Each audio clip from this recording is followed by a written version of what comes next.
Hi friends, నేను మీ సీతామహాలక్ష్మి. ఈనాటి కథలకి స్వాగతం. ఈరోజు మనం స్వయం కృషి విలువ అనే చందమామ కథని చెప్పుకుందాం. ఇది 25 ఏళ్ల నాటి చందమామ కథల్లోని ఓ కథ. ఒక గ్రామంలో రామశర్మ, బంగారయ్య అనే ఇద్దరు స్నేహితులు ఉండేవారు. ఇద్దరూ పేదవారే. ఒకరోజు ఇద్దరూ కలిసి ఆలోచించుకుని ధనం సంపాదించడానికి తమ గ్రామం నుంచి బయలుదేరారు. చాలా దూరం ప్రయాణం చేసి అలసిపోయి వారు ఒక ముని ఆశ్రమం ముందు చతికిలబడ్డారు.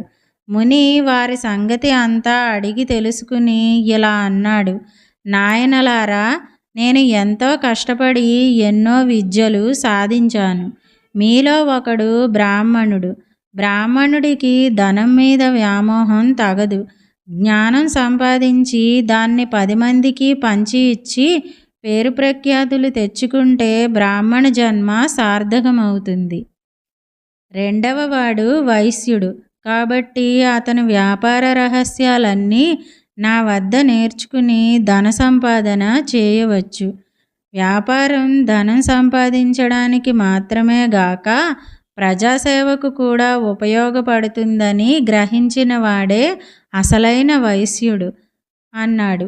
ముని సలహా ప్రకారం స్నేహితులిద్దరూ 3 సంవత్సరాల పాటు విద్యాభ్యాసం చేశారు. రామశర్మ అనేక శాస్త్రాలలో పాండిత్యం సంపాదించాడు. బంగారయ్య వ్యాపార రహస్యాలన్నీ తెలుసుకున్నాడు.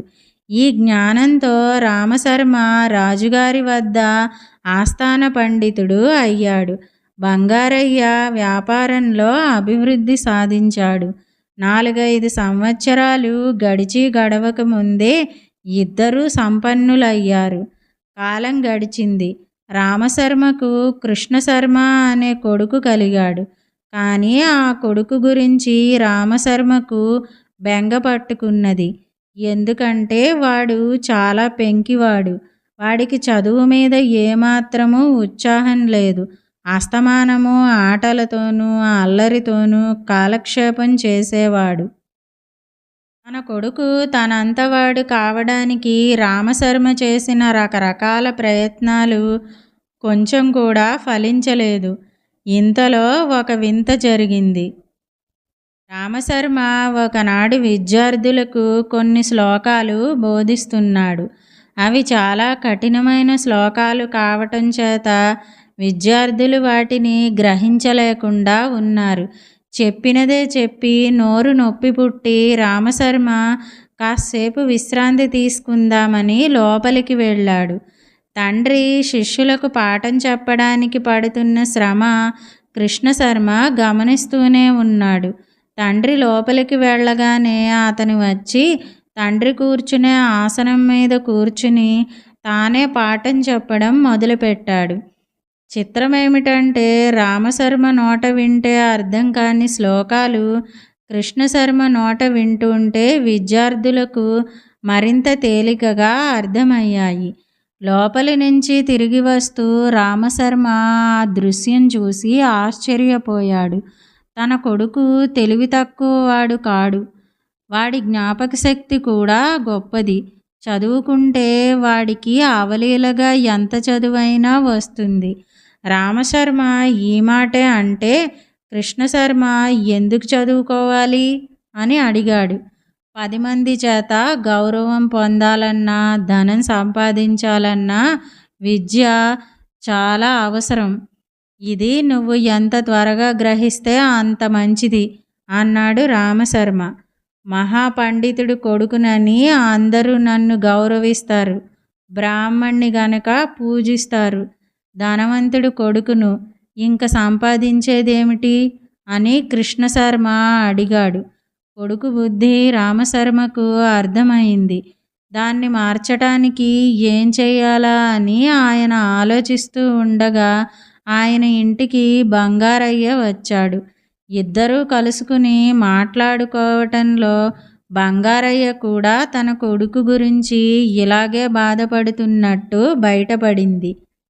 బంగారయ్య కొడుకు వరాలయ్య కూడా జులాయివాడుగా తయారై తండ్రి తనను దారిలో పెట్టడానికి ప్రయత్నించినప్పుడల్లా ధనవంతుడి కొడుకును నాకు జాగ్రత్తగా ఉండవలసిన అవసరం ఏమిటి అంటున్నాడు. మిత్రులిద్దరూ కూర్చొని ఒక పథకం వేశారు.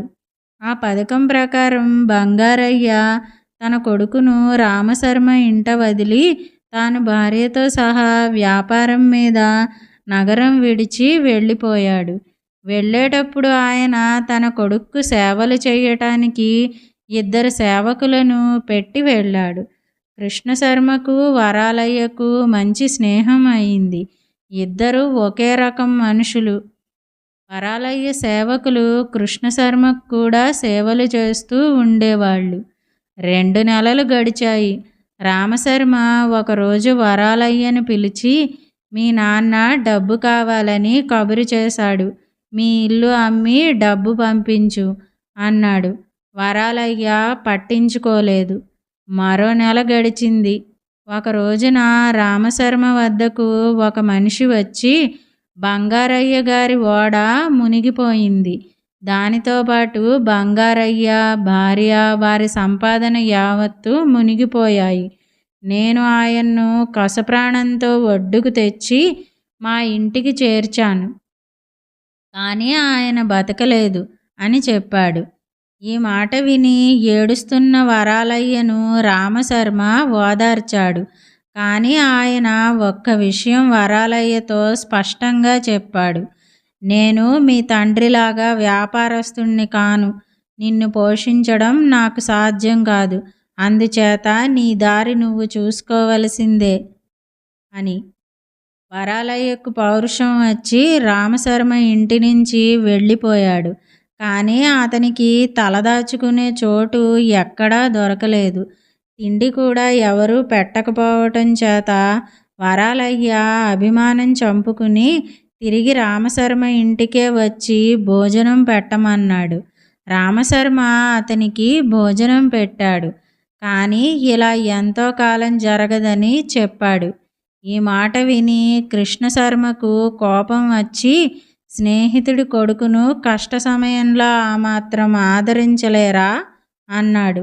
బంగారయ్య నా స్నేహితుడు. అతను కష్టంలో ఉంటే తప్పక ఆదరించి ఉండేవాణ్ణి. వరాలయ్యకు నాకు సంబంధం లేదు అన్నాడు రామశర్మ. వరాలయ్య మీకేమీ కాకపోవచ్చు. అతను నా మిత్రుడు. నా మిత్రుడికి ఈ ఇంట్లో గౌరవం లభించదా అని కృష్ణశర్మ అడిగాడు. ఏమిటి నీ గొప్పతనం అని అడిగాడు రామశర్మ నిరసనగా. దేవుడికి అర్చన చేసినందువల్ల పూజారిని దేవుడంత వాడుగా గౌరవిస్తాం గదా. మహాపండితుడు రామశర్మ కుమారుణ్ణి. అది నాకు గొప్పతనం కాదా అని కృష్ణశర్మ అడిగాడు. రామశర్మ ఒక్క నిమిషం ఆలోచించి, నీ ప్రశ్నకు సమాధానం ఇస్తాను. కానీ ముందుగా నువ్వు ఒక పని చేయాలి. నీకు వరాలయ్యకు సేవలు చేసిన 2 సేవకులను పిలిచి వాళ్ళ చేత వరాలయ్యకు 2 రోజుల పాటు సేవలు చేయించు అన్నాడు. కృష్ణశర్మ ఎంతో ఉత్సాహంగా వెళ్ళాడు. వాళ్ళు ఇది వరలో ఒక్క పైసా అడగకుండా సమస్త సేవలు చేసిన వాళ్ళు. కానీ ఇప్పుడు వరాలయ్యను గురించి వాళ్లే నిర్లక్ష్యంగా మాట్లాడి అటువంటి దరిద్రుడికి సేవలు చెయ్యమని చెప్పేశారు. వాళ్ళ సమాధానానికి ఆశ్చర్యపోయి కృష్ణశర్మ తిరిగి వచ్చి తన తండ్రికి జరిగినది చెప్పాడు. రామశర్మ నవ్వి, వాళ్ళు సరిగ్గానే చెప్పారు. వరాలయ్యకు వ్యక్తిత్వం లేదు. అతను డబ్బు నీడలో ఉన్నంతకాలము తండ్రి డబ్బు అతనికి రక్షణ అయింది. ఆ డబ్బు పోగానే అతను సామాన్యుడయ్యాడు. రేపు నీ గతి అంతే అవుతుంది. నా పాండిత్యం ద్వారా నువ్వు గౌరవం పొందుతున్నావు. నా ఆస్తి నా పాండిత్యమే. అది నీకు సంక్రమించకపోతే నీ పని అంతే గదా. స్వయం కృషి వల్ల ఆర్జించినదే శాశ్వతం. వ్యాపార రహస్యాలు తెలియనివాడు వైశ్యుడు కాదు, విద్య లేనివాడు బ్రాహ్మణుడు కాడు అన్నాడు. స్వయం కృషి అవసరమే. అందుకే మీరు మీ స్నేహితుడికి చేయగల సహాయం నేను నా స్నేహితుడికి చేయలేకుండా ఉన్నాను. ఇప్పుడు ఏం చెయ్యాలి అని కృష్ణశర్మ అడిగాడు. నువ్వు నీ స్నేహితుడు నేను చెప్పిన చోటికి వెళ్ళి కొన్ని ఏళ్ల పాటు విద్యాభ్యాసం చెయ్యండి అని రామశర్మ తాము విద్యాభ్యాసం చేసిన ముని ఆశ్రమం గురించి చెప్పాడు. కృష్ణశర్మ వరాలయ్య 2 సంవత్సరాల పాటు ముని ఆశ్రమంలో విద్యాభ్యాసం చేసి తిరిగి వచ్చారు. వరాలయ్య తండ్రి జీవించి ఉండడమే గాక తన ఆస్తిని వ్యాపారంలో రెట్టింపు చేశాడు. తమను మార్చటానికే రామశర్మ బంగారయ్య కలిసి పన్నిన పన్నాగమే ఇది అని వాళ్ళు తెలుసుకున్నారు. కథ సుఖాంతం. ఇదండి స్వయం కృషి విలువ కథ. ఈ కథ గనక మీకు నచ్చినట్టయితే లైక్ చేయండి. ఈ కథను మీ స్నేహితులకు షేర్ చేయండి. కథపై మీ అభిప్రాయాన్ని కామెంట్ రూపంలో తెలియజేయండి. మరిన్ని మంచి కథల కోసం మా ఛానల్ను సబ్స్క్రైబ్ చేసుకోండి. మళ్ళీ మరొక మంచి కథతో కలుసుకుందాం. అంతవరకు వింటూనే ఉండండి ఈనాటి కథలు.